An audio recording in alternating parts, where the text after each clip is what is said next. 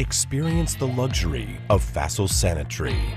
Reinforced with a quality chrome coating, engineered for perfection, designed to give you superior water savings. Fassel Sanitary for an elegant lifestyle.